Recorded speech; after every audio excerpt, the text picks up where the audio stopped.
नमस्कार आप सबको। धर्म की गप्पें कुछ करते हैं। धर्म क्या है? तुलसीदास जी बताते हैं, धर्म न दूसर सत्य समाना। सत्य के समान दूसरा कोई धर्म नहीं। सत्य का पालन ही धर्म है। धर्म न दूसर सत्य समाना। सत्य का अर्थ लोग जो समझते हैं उसके हिसाब से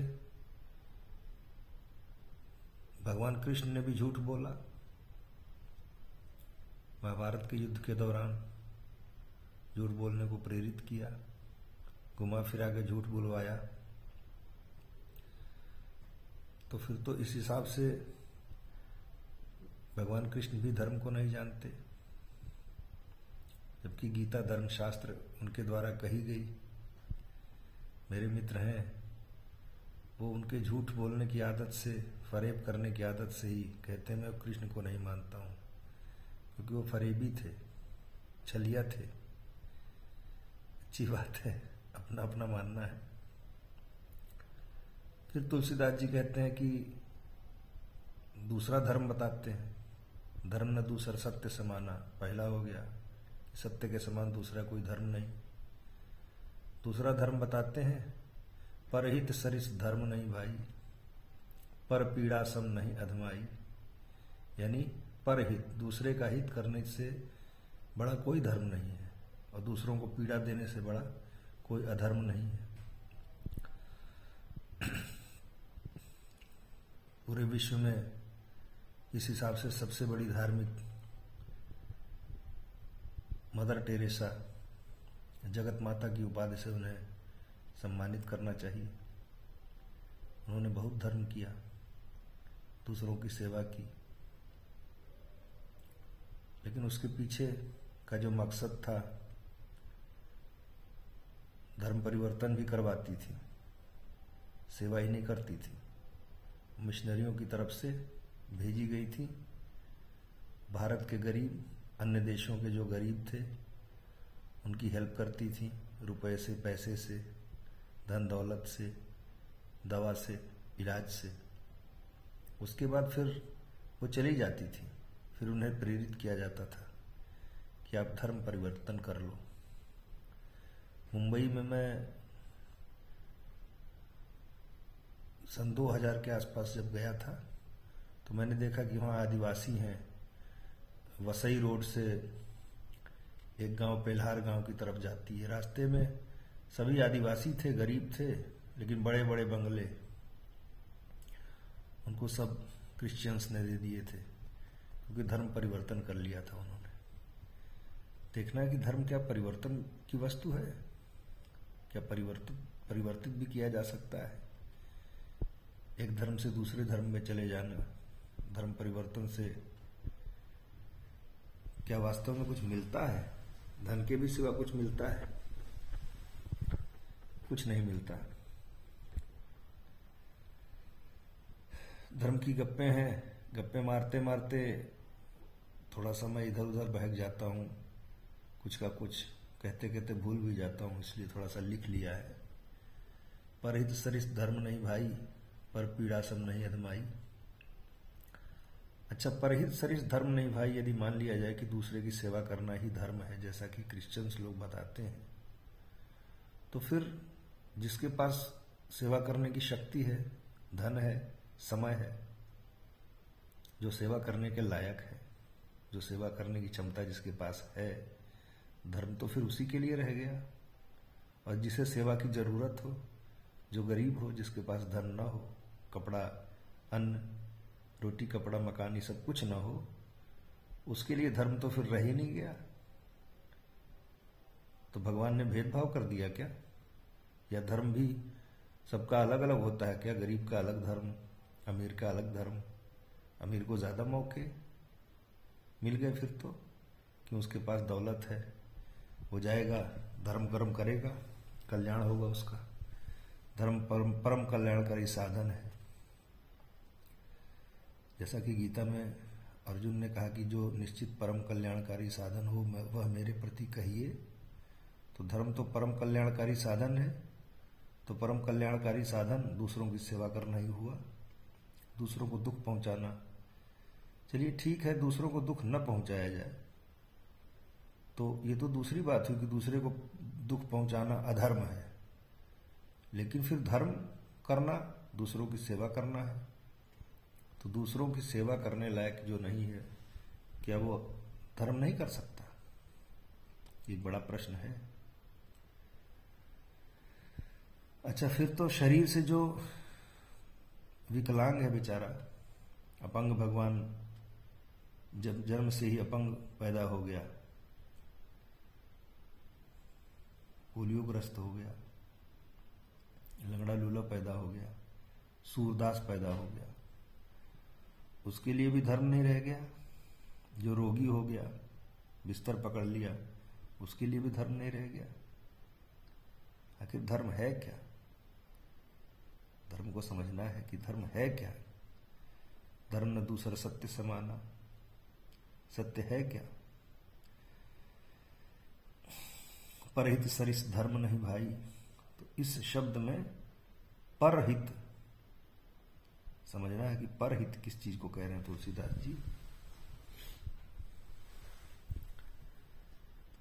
तो धर्म न दूसर सत्य समाना। तुलसीदास जी धार्मिक थे, वो गलत नहीं लिख सकते, समझने में फेर हो जाती है। धर्म न दूसर सत्य समाना, अर्थात सत्य के समान दूसरा धर्म नहीं, और सत्य है आत्मा, सत्य है परमात्मा। आत्मा और परमात्मा के पथ पे चलना, आत्मा को परमात्मा के पथ पे लगाना, यही धर्म है। आत्मा ही सनातन है, आत्मा ही सत्य है, और इस आत्मा को परमात्मा में लगाना ही सनातन धर्म है। सनातन धर्म के मानने वाले हमारे सभी सनातन धर्मी भाई, यदि पूछा जाए तो सनातन धर्म निकल करके आता है कि पीपल की पूजा करना, गंगा की पूजा करना, गंगा में स्नान करना, दान करना, परहित दान करना। येन केन विधि दीन है दान करे कन्या, दान करना, गंगा स्नान करना, तीर्थों में जाना, मंदिरों में जाना, मंदिर में पूजा पाठ करना, यज्ञ करना, ये सब धर्म बताया गया। तो ये सब कहां से आ गया? ये कुरीतियां जो हैं, नदियों की पूजा, हर हर गंगे,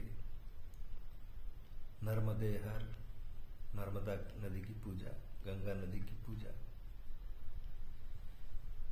मेरे हिसाब से ये सभी चीजें, इनकी पवित्रता नष्ट न हो, इसलिए हमारे ऋषियों ने धर्म से जोड़ दिया।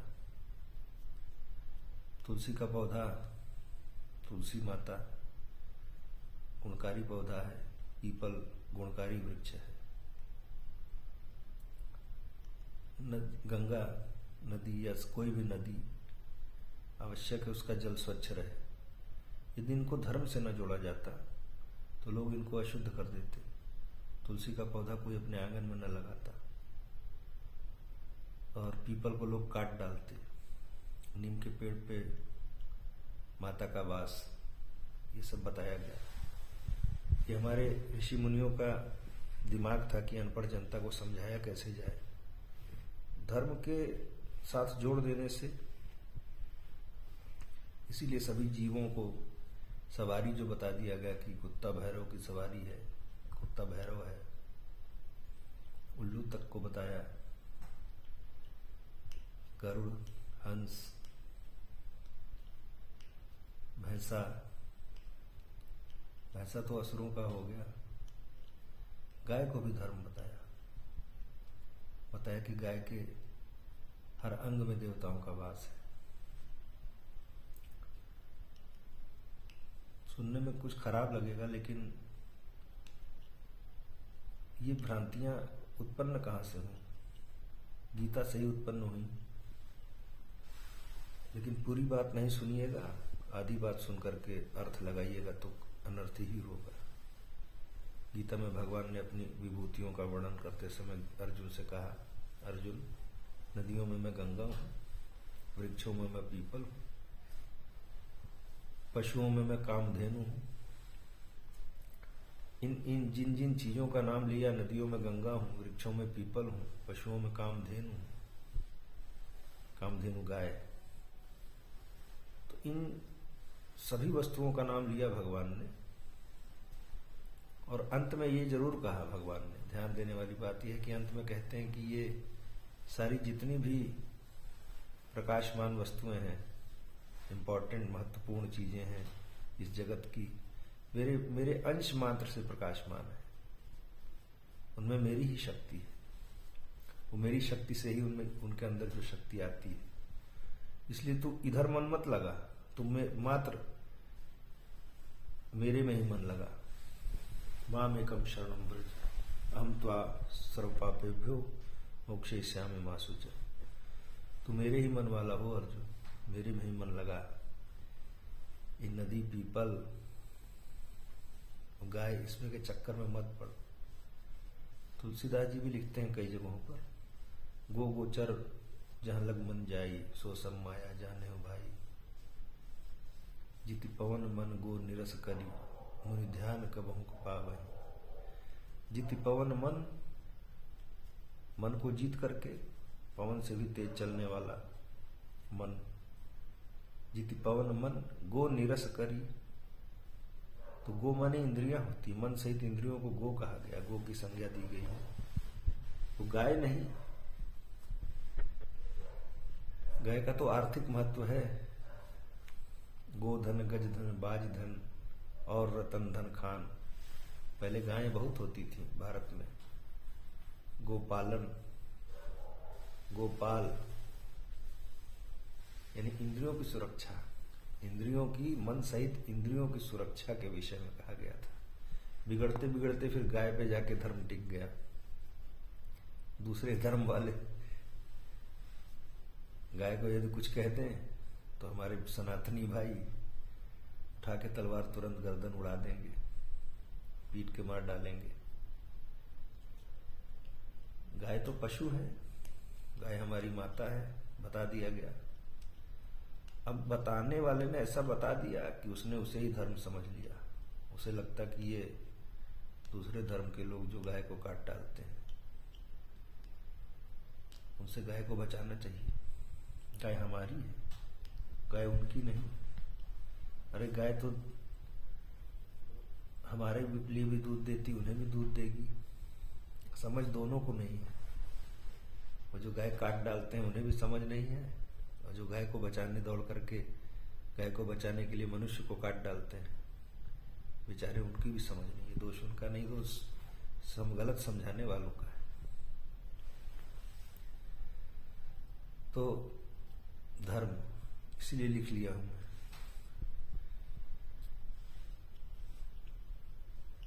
धर्म का क्षेत्र बताया भगवान ने कि शरीर ही धर्म क्षेत्र है।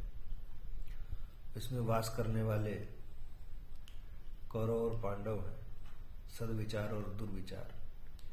इन्हीं प्रवृत्तियों का आपस में संघर्ष है, यही युद्ध है। इन्हीं बुरी प्रवृत्तियों से, ये बुरी प्रवृत्तियां जब आप भजन में बैठते हैं, हमला करती हैं, इनके हमले से बचना ही युद्ध है। और यही इसी प्रयास में जो सावधानियां बरतनी है, यही सब गीता में बताया गया है। इसके लिए अलग वीडियो है मेरा, गीता का सार, 30 मिनट का वीडियो है।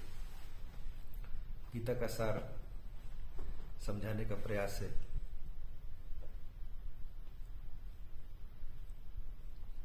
सत्य और सनातन आपको बताया ही मैंने कि सत्य है परमात्मा, आत्मा, और आत्मा ही सनातन है, परमात्मा ही सनातन है।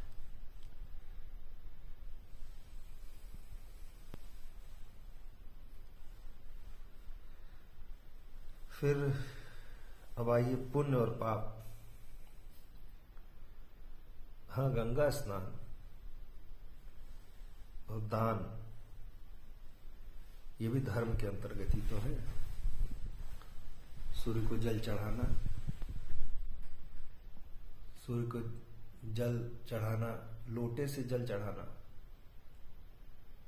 लोटे से जब आप और हाथ ऊपर करके जब आप अपने सामने जल गिराते हैं, सूर्य की किरणें उस जल को प्रवेश करके आपके चेहरे को जब पे पड़ती हैं, वैज्ञानिक रूप से उसका लाभ है चेहरे के लिए और आंखों के लिए। इसलिए सूर्य को जल दिया जाता है। सूर्य कोई भगवान नहीं है, सूर्य तो नक्षत्र है। भगवान ने उनको अनेकों सूर्य हैं, सूर्य से भी बड़े बड़े तारे हैं, उनका भी अपना प्रकाश है। तो गंगा स्नान, अब ये गंगा स्नान, गंगा स्नान को भी धर्म का बताया गया कि नदियों में स्नान किया जाए। गंगा, जमुना, सरस्वती, त्रिवेणी में जाके स्नान, इससे पाप कटते हैं। ऐसा हो सकता है क्या? और इन्हीं कुरीतियों की वजह से दूसरे धर्म के लोग जो वैज्ञानिक तौर पे हमसे आगे चल रहे हैं, हमसे अधिक अपने आप को पढ़ा लिखा समझने लगे हैं, पढ़े लिखे हैं भी, वहाँ वैज्ञानिकों की संख्या अधिक है, वहाँ नासा है, प्रत्येक वैज्ञानिक आविष्कार वहीं से हो रहे हैं। इस क्षेत्र में हमसे श्रेष्ठ है, ज्यादा परमाणु बम इकट्ठा किए हैं और बम गिराते हैं, एक ही बम में 10 लाख लोग मर जाते हैं। जापान में 10 लाख लोगों को एक ही बम से मार देने वाले व्यक्ति के हृदय में फिर से दया नहीं आती और 2 या 3 दिन के बाद फिर से एक बम गिराता दूसरे शहर पे, नागासाकी पे। उसमें 12 लाख लोग मर जाते हैं लगभग। उसके बाद भी आने वाले कई वर्षों तक उस बम का प्रभाव रहता है। उन्हें धर्म का पता नहीं कि धर्म क्या, धर्म क्या। यदि धर्म को जानते ऐसा कर सकते थे। इसीलिए मुझे ये महसूस होता है कि जितने भी बड़े पदों पर जो व्यक्ति हैं, उन सबको गीता पढ़नी चाहिए। प्रत्येक देश के राष्ट्राध्यक्ष जितने भी हैं, वो यदि पढ़ लें, यदि उनकी मत सुधर जाए तो ये सारे झगड़े ही खत्म हो जाए। विज्ञान से विकास तो विज्ञान से विनाश भी तो हो रहा है। प्रोस एंड कॉन्स जरूर होते हैं, लेकिन प्रोस एंड कॉन्स में इस तरह का दूसरा पहलू इस तरह का भयानक हो कि पूरी मानव जाति के लिए जो खतरनाक है उसको तो नष्ट कर देना चाहिए।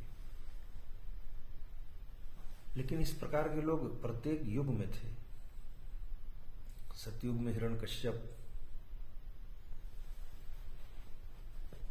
त्रेता में रावण, द्वापर में कंस, आज के युग में पुतिन, वो चाइना के,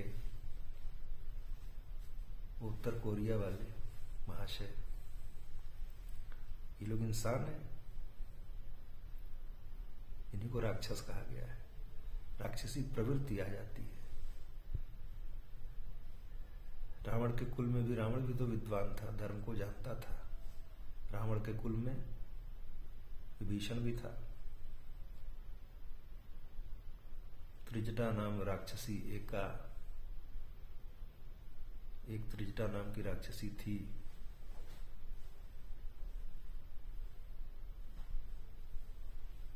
वो विवेकवान थी, सदा धर्मरत निपुण विवेका, सदा धर्म के कार्य करती थी, राक्षसी थी। दैत्य कुल में प्रहलाद हुए, धार्मिक थे, धर्म के ज्ञानी थे। तो किसी भी कुल में। इसीलिए कहते हैं कि मन में ये विकार हैं, इन्हीं विकारों से पार पाना ही युद्ध है, और यही गीता का धर्म है। शॉर्टकट में बस धर्म इतना ही है, इन विकारों से पार पाना ही युद्ध है। जिनके अंदर विकार हैं, ये जो गीता की जो ये लाइन है, चातुर्वर्णम मया सृष्टम, 4 वर्णों की रचना मैंने की। तो इस्कॉन वाली गीता में आप व्याख्या पाएंगे, वही वाली व्याख्या जिससे पूरे देश का विभाजन हो गया और हिंदू जाति, हिंदू समुदाय टुकड़ों टुकड़ों में बट गया। ऐसा हो गया कि धर्म का नाम सुनते ही लोग मुंह बिचकाने लगेंगे, सतर्क हो जाएंगे कि ये क्या कह रहा है, धर्म, इसी धर्म ने तो हमारा नाश किया है। चले जाएंगे दूसरे धर्म में। अंबेडकर जी गांधी जी से बोले कि मैं अब हिंदू धर्म में नहीं रहूंगा, हमें शूद्र, हमें नीचा समझा जाता है, मैं धर्म परिवर्तित कर लूंगा। जाके बौद्ध हो गए। गांधी जी ने बहुत समझाना चाहा। गांधी जी हाथ में गीता लेके घूमते थे, पढ़ते थे, लेकिन गीता की अगर सही व्याख्या वाली किताब उनके हाथ में पड़ी होती तो वो समझा जरूर पाते कि अंबेडकर जी, आखिर धर्म परिवर्तन करने से क्या आप पाओगे। गीता में कहा कि स्वधर्मे निधनम श्रेय पर धर्मो भयावह, अपने धर्म में मर जाना भी बेहतर है, दूसरे के धर्म भयानक होता है। इसकी भी अलग व्याख्या है। सही व्याख्या ये नहीं है कि अपने धर्म में मर जाओ। इस श्लोक की गलत व्याख्या का नतीजा क्या हुआ? स्वधर्मे निधनम श्रेय पर धर्मो भयावह, कि जब जूठा खिला के, विधर्मी लोग जूठा खिला करके, दूसरे के धर्म के लोग जूठा खिला करके हिंदुओं को ये बताया गया था कि दूसरे का उनका जूठा नहीं खाना चाहिए, वो गाय खाते हैं, तो उनका जूठा तुमने खा लिया, तो अब क्या हुआ भैया? धर्म तो नष्ट हो गया, धर्म नष्ट हो गया। जूठी रोटी खा ली, जूठा पानी पी लिया, धर्म तो नष्ट हो गया। धर्म नष्ट होने से क्या होगा? अब तो तुम उस धर्म के रहे ही नहीं। स्वधर्मे निधनम श्रेय, तो या तो धर्म बदल लो। तो जो धर्म बदल सकते थे उन्होंने धर्म बदल लिया, और जो धर्म के प्रति ज्यादा ललायित थे, जो ज्यादा संवेदनशील थे, उन्होंने अपनी जान दे दी।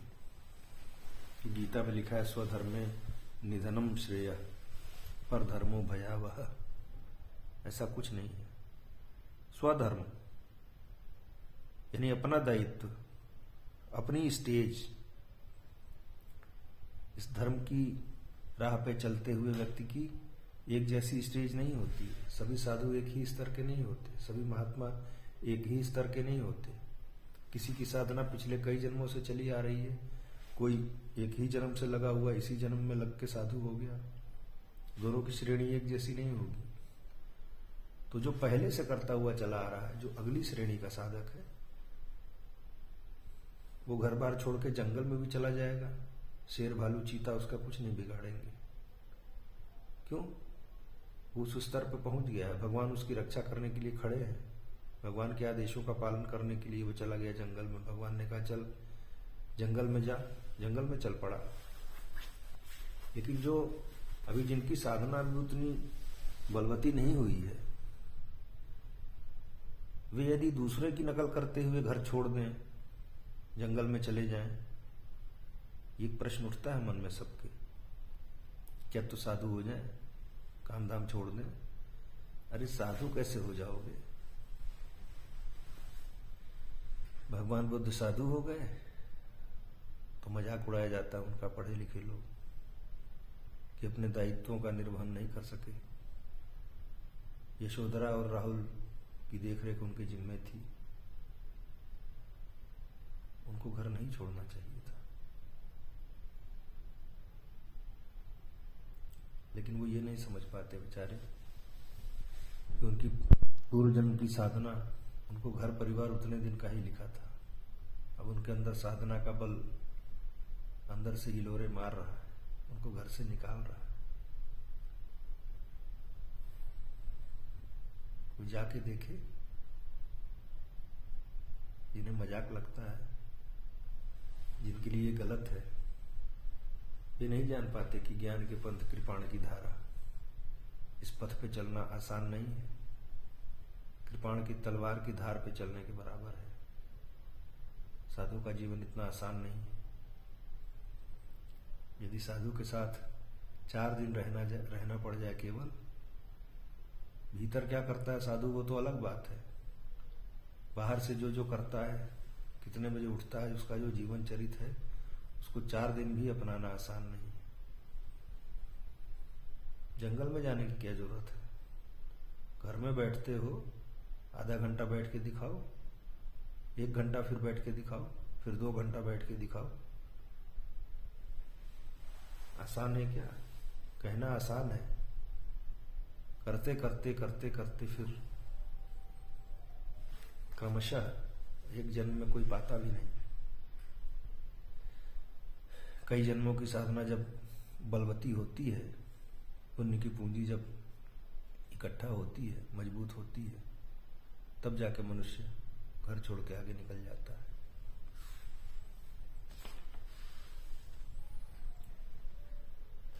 अच्छा हाँ, फिर ये अब इस धर्म को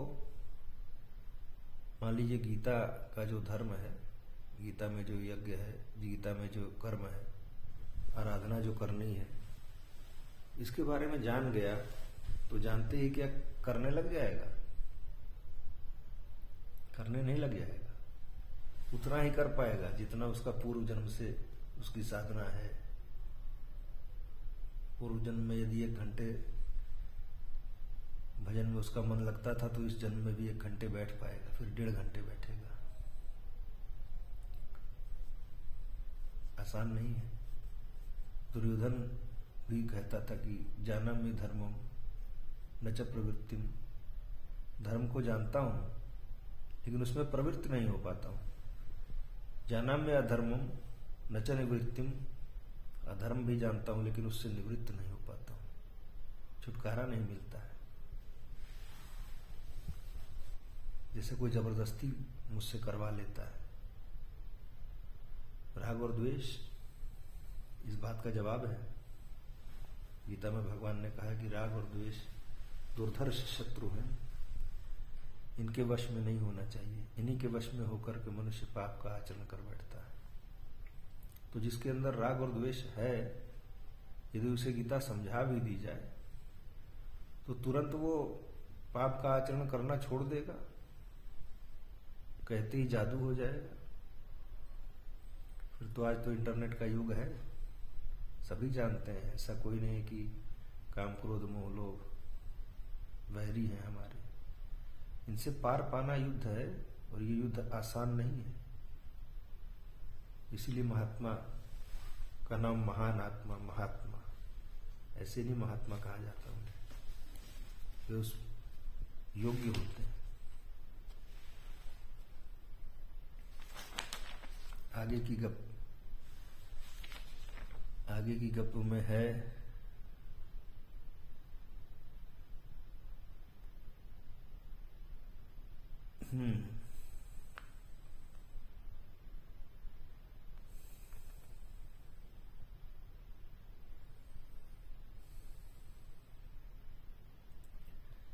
हाँ, बुद्ध जब चले गए घर छोड़ के, तो वीडियो में देख रहा था एक, उसमें डॉक्टर विकास दिव्यकीर्ति जी बुद्ध के उस घर छोड़ के जाने को सही नहीं बताते। उनके वीडियो से ऐसा लग रहा था कि जैसे बुद्ध ने गलत काम कर दिया। बुद्ध को महान नहीं समझते, वो ओशो को महान समझते हैं। क्यों? क्योंकि कहते हैं कि हाँ, ओशो तार्किक बातें करते थे। मैंने भी बहुत सारी वीडियोस अभी भी देखता हूँ ओशो की, बहुत अच्छे तार्किक थे। ओशो तार्किक ही नहीं थे, उनके वीडियो देखने से ये भी पता चलता कि ओशो को गीता का भी पूरा ज्ञान था। गीता जो कहती है, उस गीता के धर्मपथ के पक्षधर थे और भगवान बुद्ध के तो बहुत ही बड़े प्रशंसक थे। उनके अनुसार बुद्ध जैसा दूसरा कोई हुआ ही नहीं, वो ये कहते थे। हालांकि ये कहना ठीक नहीं है। जो भी उस पद पे पहुंचता है, बुद्ध पुरुष एक जैसा हो जाता है। उसके अंदर न लोभ मोह अहंकार सब खत्म हो गया, तो भीतर से शून्य एक जैसा हो गया।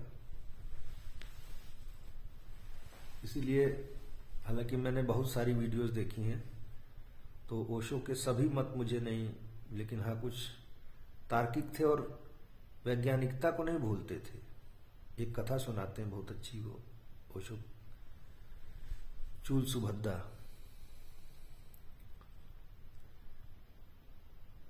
वैशाली के सेठ की पुत्री थी चूल सुभद्दा। वो सेठ बुद्ध का बहुत बड़ा भक्त था, बहुत बड़ा अमीर था, बहुत धनी था। उसकी शादी जहां पे चूल सुभद्दा की हुई, उसके ससुर के घर में भी महात्माओं की भीड़ लगी रहती थी। उसका ससुर भी धार्मिक था, लेकिन उसका ससुर जिन धर्मात्माओं को महान समझता था, वो कुछ चमत्कार दिखाने वाले महात्मा, उनको ही महान समझता था। जबकि पतंजल योग दर्शन के अनुसार और मानस के अनुसार भी ये है कि रिद्धि सिद्धि प्रेरई बहुभाई, बुद्धि लोभ दिखा वहीं आई। अभ्युत्थान काल में सिद्धियां प्रकट होती हैं गीता पतंजल योग दर्शन में, कि जब मनुष्य की साधना काफी आगे बढ़ जाती है, तो रिद्धियां सिद्धियां प्रकट होती हैं बुद्धि को लोभ दिखाने के लिए। जो कुछ भी कह देगा वो सच हो जाएगा, बगल से किसी के निकल जाएगा, अगर बीमार है तो ठीक हो जाएगा। यानी इस तरह की अलौकिक घटनाएं उसके साथ घटित होने लगती हैं, जो कि इन बातों को न मानने का कोई प्रश्न नहीं है। फिर वो विज्ञान से परे वाली चीजें होने लगती हैं, आध्यात्मिक दैवी शक्तियां जिसे कहते हैं, उसे प्राप्त होने लगती हैं। लेकिन उसकी परीक्षा के लिए, साधक की परीक्षा के लिए खड़ी होती है। यदि उन सिद्धियों को साधक अपनी देन मान बैठेगा, उससे फिर समाज में अपना लाभ उठाने लगेगा, तो वो नष्ट हो जाएगा। उसकी परीक्षा की घड़ी, फिर वो पथभ्रष्ट हो जाएगा। उसी को पथभ्रष्ट योगी कहते हैं। चला तो खूब अच्छा, और जब सिद्धियां आई, रिद्धियां आई, रुपया पैसा दौलत लोग लगे चढ़ाने, उसी में भटक गया। फिर उसकी दशा क्या होती वो आप सब जानते हैं, नाम लेने की क्या आवश्यकता है। लेकिन जो पथभ्रष्ट हुआ, उसने जो कुछ प्राप्त किया था, रिद्धियां सिद्धियां, जो कुछ भी धन दौलत उसके पास, अथाह धन दौलत जो आने लगी थी, उसके पुण्य प्रताप के ही वजह से आया था वो। लेकिन उसी में उलझ गया, माया प्रभावी हो गई, साधना नष्ट हो गई। फिर से करना पड़ेगा, जहां से साधना छूटी थी वहीं से फिर से करेगा। जो जो पाप कर्म किए उनको भोगता हुआ अवश्य में भुक्तव्यम कृतम कर्म शुभाशुभम, ये गीता का ही श्लोक तो है। अवश्य में भुक्तव्यम कृतम कर्म शुभाशुभम, अपने किए हुए शुभ और अशुभ कर्मों को अवश्य भुगतना पड़ेगा। वो महात्मा जहां से भटका था, भटकने के बाद जो जो अशुभ कर्म हुए उसके द्वारा उनको भोगना पड़ेगा पहले। और महात्मा वेश में यदि पाप हो जाए तो हमारे गुरु महाराज कहते हैं कि गृहस्थ यदि कुछ गलती कर बैठे तो भगवान माफ कर देते हैं, लेकिन साधु वेश में आने के बाद यदि गलती करेगा तो भगवान माफ नहीं करते। तो चूल सुभद्रा का जो ससुर था वो ऐसे ही महात्मा को महान समझता था, जो चमत्कारी महात्मा है, कुछ चमत्कार, कुछ तंत्र मंत्र दिखाने वाले, उस तरह के महात्माओं की उसके यहाँ भीड़ लगी रहती थी। और चूल सुभद्रा का ससुर चूल सुभद्रा से कहता था कि इन्हें प्रणाम करो, लेकिन वो अंदर से उसके भीतर ऐसे महात्माओं के लिए कोई श्रद्धा नहीं थी। वो कन्नी काट के निकल जाती थी। कन्नी काट के निकलना हर बार तो संभव नहीं हो सकता था। एक बार उसके ससुर को बुरा लग गया। उसने कहा, सुन, तू जो बुद्ध को समझती है ना बहुत बड़ा महात्मा, बुला तो उसे, देखो तो उसमें क्या है खास बात। चूल सुभद्रा पूजा करने जा रही थी, उसके हाथ में फूल थे। उन फूलों को आकाश में उसने उड़ाया और कहा कि भंते, मेरी आवाज तो आप तक पहुंचती होगी ना, कल मेरे यहां अपने 500 भिक्षुओं के साथ आप दावत पर आइएगा। और फिर ओशो कहते हैं कि कथा तो ये कहती है कि उन फूलों को जब चूल सुभद्रा ने उड़ाया तो वही फूल जाकर के सीधे बुद्ध के चरणों में गिरे। लेकिन ओशो कहते हैं कि मैं ये नहीं कहूंगा, ऐसा हो भी नहीं सकता। इस बात का एकदम पूरा दावा करते हैं। और मुझे भी ऐसा 100%, आप सबको, मुझे ही क्या, मानना ही चाहिए कि वो फूल यदि हाथ से उड़ाए जाएंगे तो गुरुत्वाकर्षण के बल से वो गिर ही जाएंगे। विज्ञान से परे की चीज सही नहीं हो सकती। लेकिन कुछ अलौकिक चीजें भी होती हैं अध्यात्म में, वो फिर वो विज्ञान की बातें नहीं है, वो विज्ञान वहां पे फेल हो जाता उनको समझने में, इसलिए वो विश्वास ही नहीं करता। तो ओशो कहते हैं कि चूल सुभद्रा ने जो फूल उछाले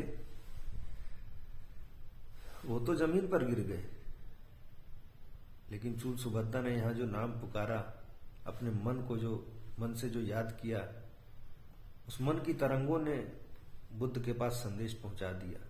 बुद्ध अपने भक्तों के साथ बैठे थे, अचानक बोल पड़े, भिक्षुओं, अभी अभी चूल सुभद्रा का निमंत्रण आया है,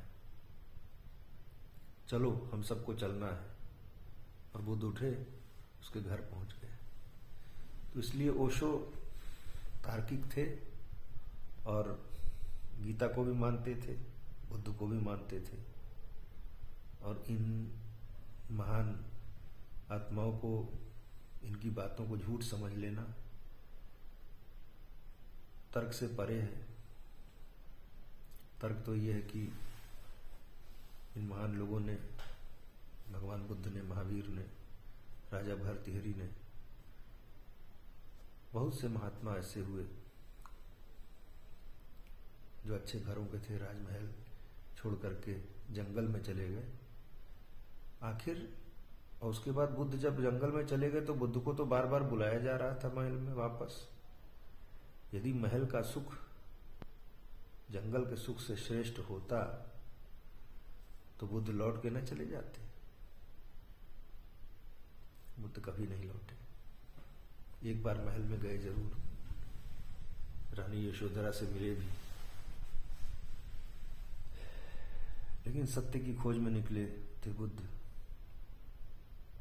सत्य को पाया भी उन्होंने, और उस सत्य को जब पाया तो ऐसी क्षमता वाला पुरुष दूसरों में भी उसका प्रवेश करा सकता है। उसे योगेश्वर कहते हैं। कृष्ण भी योगेश्वर थे, जो स्वयं भी योगी हो और दूसरे में भी योग डालने की क्षमता रखता हो। भगवान बुद्ध ने भी उसी पद को पाया था, भगवान महावीर ने भी उसी पद को पाया था। इन सबने करके पाया। भगवान कृष्ण कहते हैं, अर्जुन, मैं तुम्हारी संभावना हूं, जो मैं हो गया हूं वो तुम भी हो सकते हो। प्रेरित करते हैं। वो ये नहीं कहते कि मैं भगवान का अवतार हूं। उन्हें अवतार समझने वाले, कृष्ण को ही ब्रह्म मानने वाले कि कृष्ण ही ब्रह्म है, अन्य कोई ब्रह्म नहीं। और गीता भी लिखते हैं, यथारूप गीता। उस यथारूप गीता का कहना है कि कृष्ण ही ब्रह्म है और कृष्ण की गुरु शिष्य परंपरा से निकले हुए गुरु ही प्रामाणिक गुरु हैं। तो बाकी जो शंकर को मानने वाले, राम को मानने वाले, शैव वैष्णव, उनका क्या?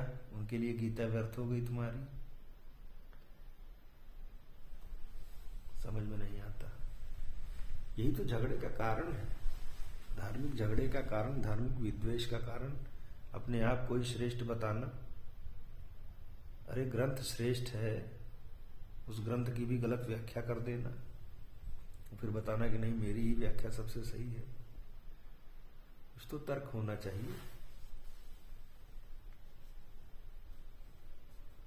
अर्जुन युद्ध के समय, युद्ध के पहले युधिष्ठिर जब दुखी बैठे थे तो अर्जुन आया तो युधिष्ठिर से बोला कि भैया आप क्यों चिंता करते हैं?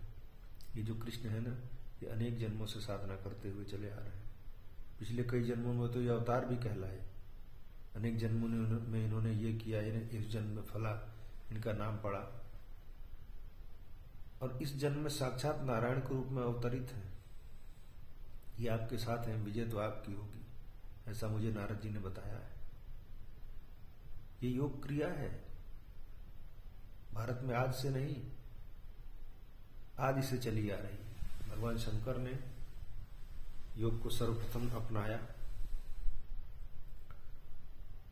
और सबको, आज जिसने भी इस पथ को अपनाया उसने वो पाया कि हाँ, जो मिलने वाली वस्तु है वो परम श्रेष्ठ है।